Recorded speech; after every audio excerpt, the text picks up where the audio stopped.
Hey guys, this is Luke, and welcome to my really late review of the LG G2. First, we'll start off with tech specs. So it has a 5.2-inch 1080p IPS screen, a 13-megapixel camera on the back, a 2.26 GHz quad-core Snapdragon 800, which makes my S3 look like a Tonka truck, a 3000 mAh battery, 32 gigabytes of storage, which only about, I think, 22 to 24 gigabytes is usable, I believe, and 2 gigabytes of 800 megahertz RAM. Next, we're moving to physical features. So it comes in kind of a nasty gloss. Mine specifically comes in black, which I'll hopefully cover up with a case as soon as possible. Unlike the models in Korea, it does not have a removable back, removable battery, or interchangeable SD card slot. Other than that, there's the kind of tinny speakers which my hands seem to cover when I actually watch it in portrait mode, which is unfortunate because you're essentially manually muting the device, but I've gotten used to kind of holding it really wide so that I don't cover the actual speakers, but it is kind of odd.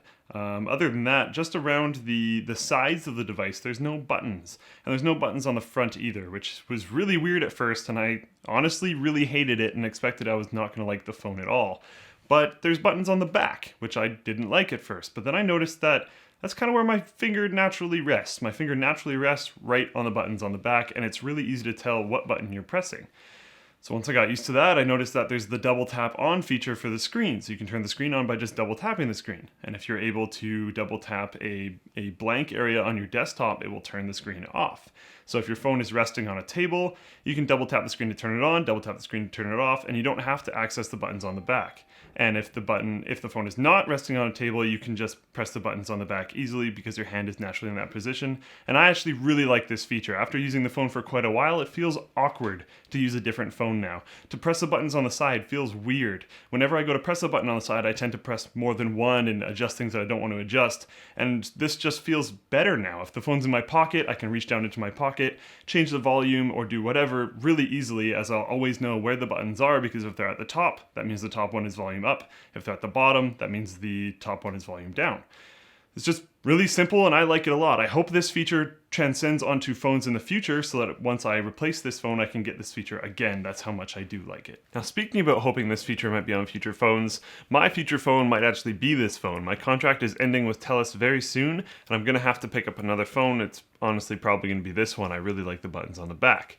And speaking of TELUS, thank you TELUS for giving Android Bugle this phone. Android Bugle is a Canadian publication talking about mobile stuff, and they were nice enough to give us this phone to review and to give away. So we'll be giving away by having you guys comment on the video below, include somewhere in your comment Android Bugle, whether or not it's like thanks Android Bugle or something like that. That'll all work as long as you have Android Bugle in it. I will be able to find it more easily.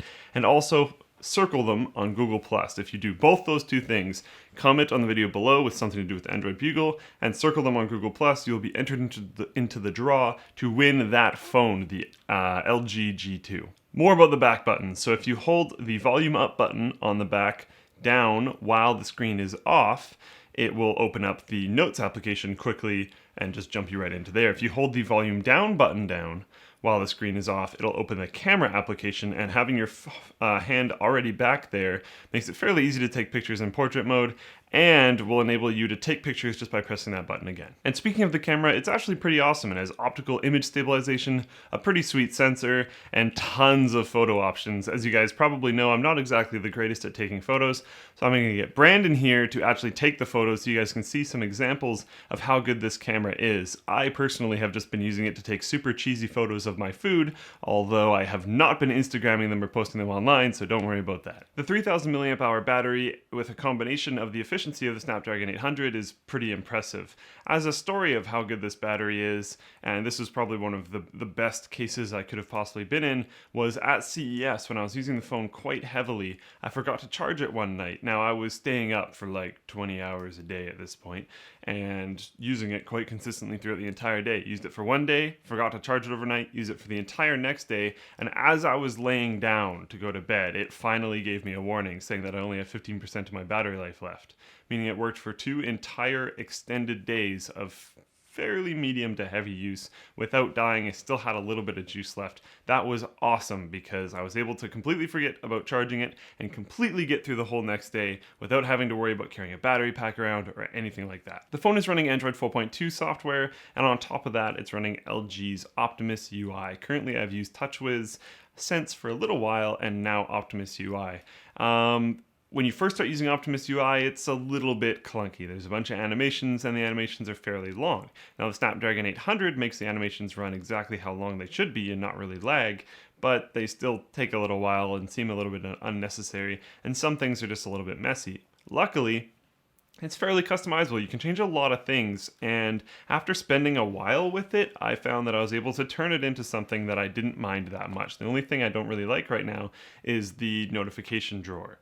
That is still pretty messy, and I'm hoping that I can fix that up in the next little while because I'm not actually a huge fan of it. But the rest of the whole experience I have been able to change to my liking quite well. Thank you for watching my video on the LG G2. Don't forget to comment below with something to do with Android Bugle, and do you like the buttons on the back, or do you still want buttons on the side? I know I like the buttons on the back, but that might not be the same for everyone, and it might suit your style a lot better to have the buttons on the side. So what do you think? Also, don't forget to circle Android Bugle on Google+, because you need to do that to be eligible for the contest as well. As always, thumbs up or thumbs down based on what the weather is, and be sure to subscribe to Linus Tech Tips.